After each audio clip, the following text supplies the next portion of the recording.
Hello everybody, welcome to Nana's Journey. I'm Deanna, and today I am going to start the Jane Austen 250th anniversary block of the month. I bought the kit, that's what this is, and the pattern is free. I believe I got mine at Fat Quarter Shop, but you can go to Riley Blake Designs, their website, and you can get it there. It was designed by Lori Holt. It is 78.5 by 86.5. It features the Jane Austen at-home collections by Jane Austen's House for Riley Blake Designs. There is a backing set. I don't believe I bought that. I'll have to look to see which one that is. But you'll need 2.5 yards of wide backing if you don't get that. I did get the interface that Lori has. I've got the simple shapes that are designed just for this by Lori Holt. So I'm going to do her method of applique.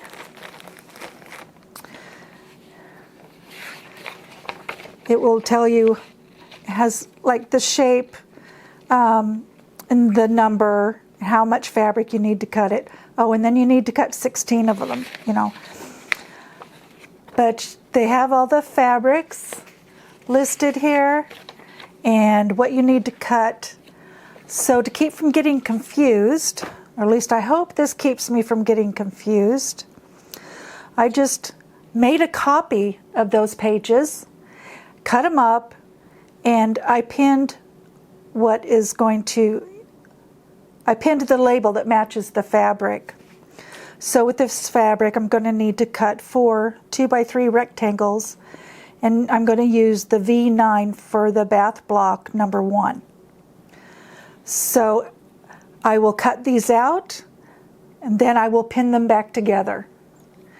And I will put all the block pieces together and organize it that way.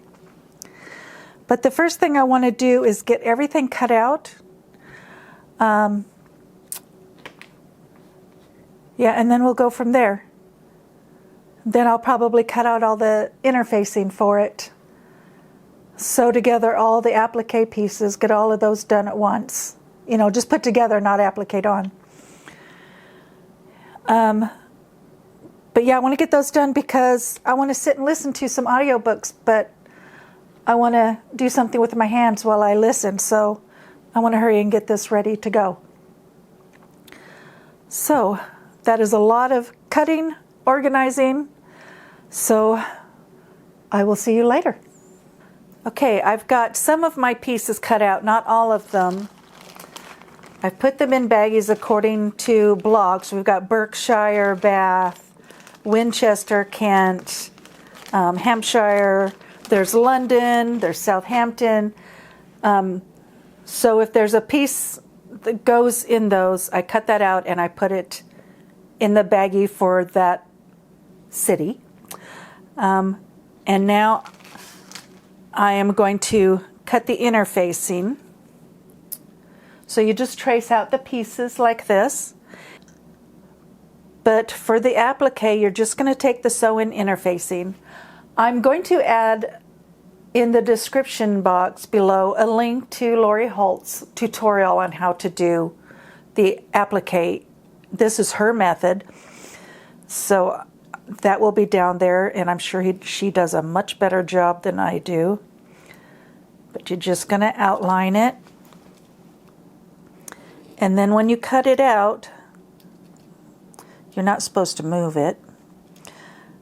When you cut it out, you add about 1/4 of an inch to what you cut, and I just add the number. And then you're going to sew it to the piece. I will show you that in a minute. Oh, and I forgot to add the registrations. That one's not going to matter. This is 4. but I'll show you in a minute how to sew it and turn it inside out.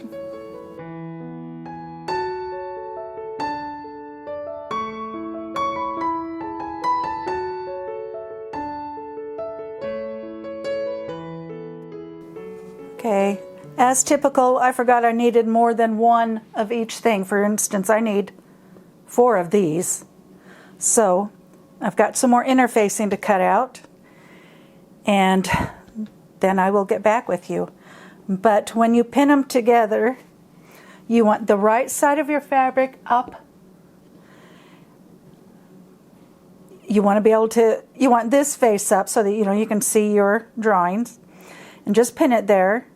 And these pieces are just big enough for you to have your 1/4 inch seam, but they are big enough. And then just pin it together.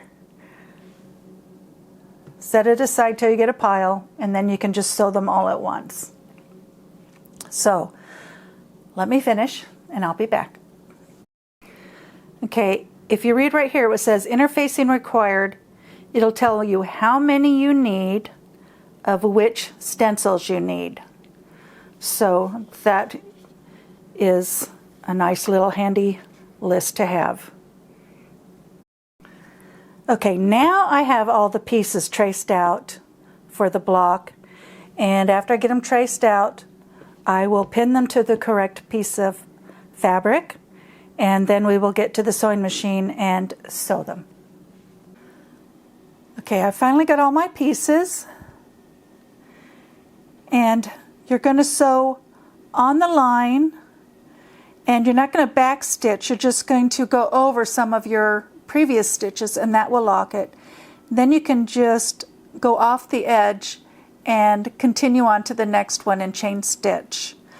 I've got my embroidery foot on, or an open toe, so that you can see better.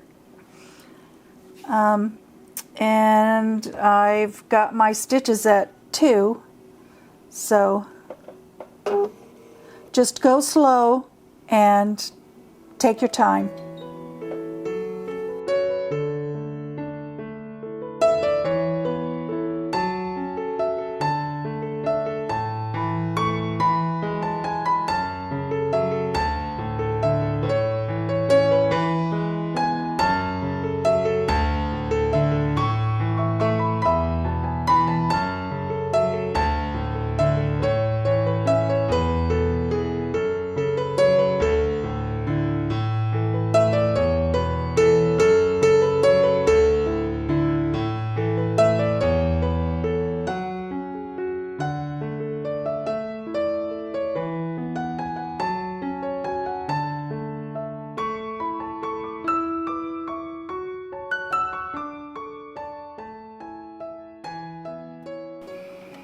Okay, now that we have the pieces sewn, we're just going to cut, leaving a seam allowance. And this is why you don't need to precisely cut your interfacing.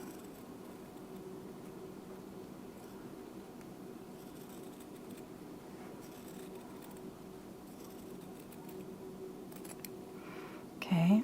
I'm going to cut off the tips about halfway. You're going to cut into the cleavage things up to the seam. These curves you want to clip up to the seam. Do not clip your seam.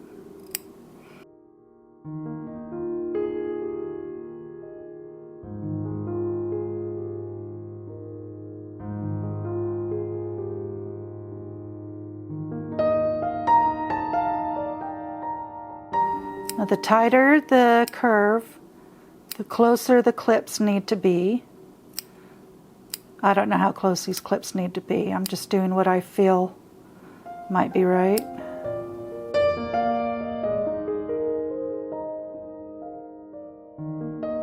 Okay, then you're going to separate your interfacing from your fabric and give a little clip. Do not clip your fabric.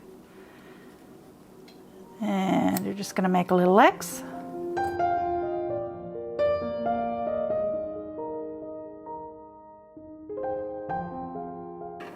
then you're going to start turning inside out, or right side out.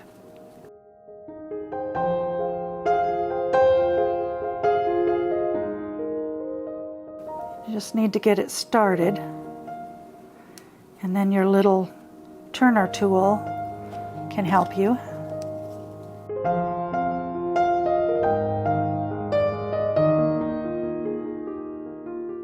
What you want is you want your fabric, your tool, your seam allowance, and your interfacing. So you want your tool between the fabric and the seam allowance, and that way you're not poking through your interfacing.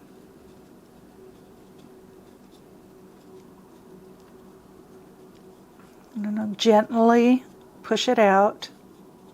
Don't be too harsh.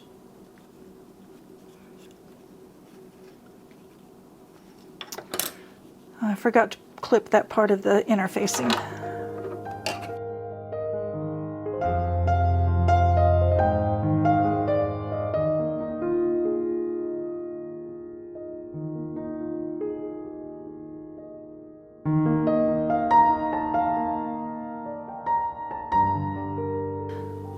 Try and get it nice and smooth.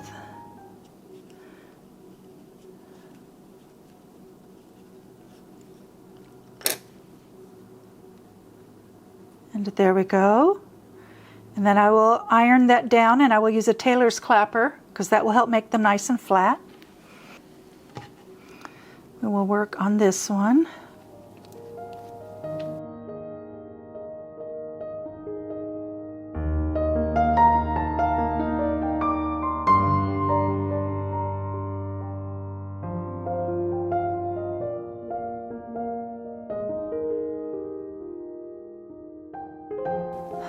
Okay, and now I can iron that one and put it under the clapper.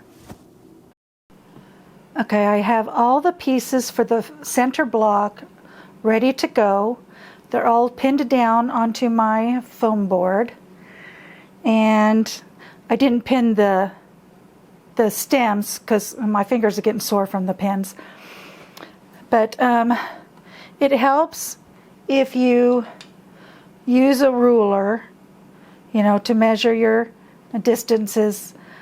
It's going to be trimmed down to 18.5 inches, so I didn't want anything to go past 18.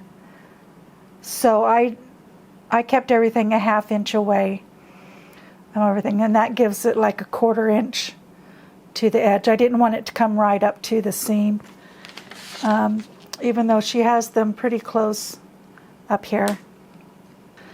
So yeah, I measured things. It was easier for me to start at the corners and work my way in. But now you're just going to take some glue.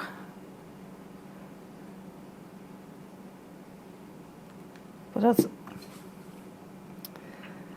You're just going to stick that underneath there. And there.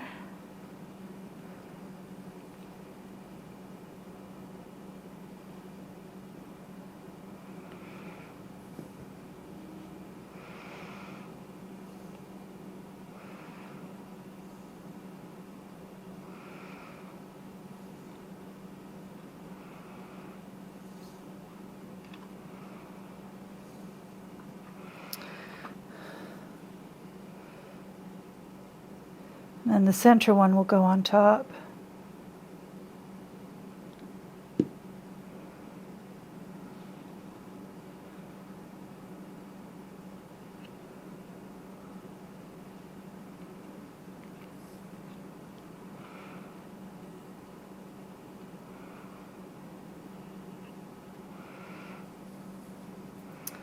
And then I'm going to put a pin there.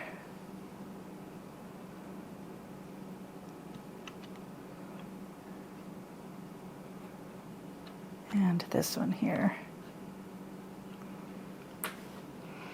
Move that for a minute. And I'm just going to put some glue there. You only need a little bit.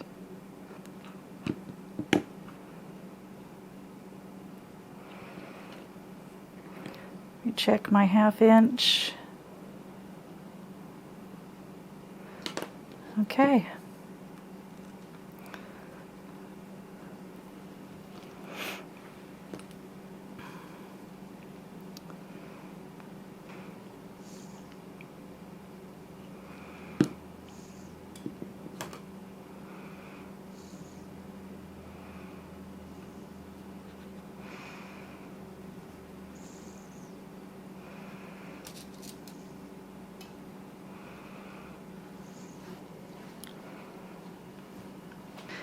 And you just keep gluing and putting it down.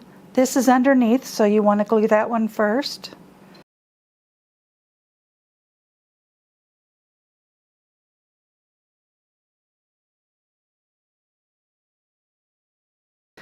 And you just keep going until the whole thing is glued down.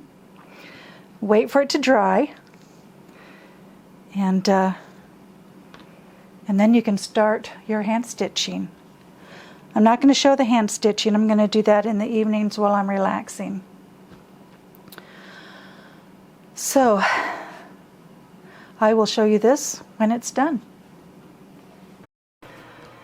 Okay, I've got the Chawton block, which is the center block of the quilt, done, and I actually hand appliqued it. And I'm actually quite proud of my stitches. You can hardly even see them. I don't really do hand stitching, so I was actually quite surprised.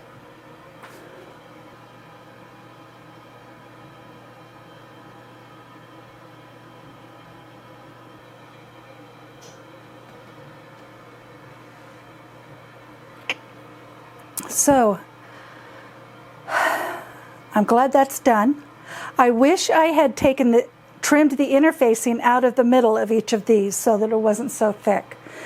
It doesn't feel really stiff, but I still wish I had done that. I had planned on doing it, but then I forgot.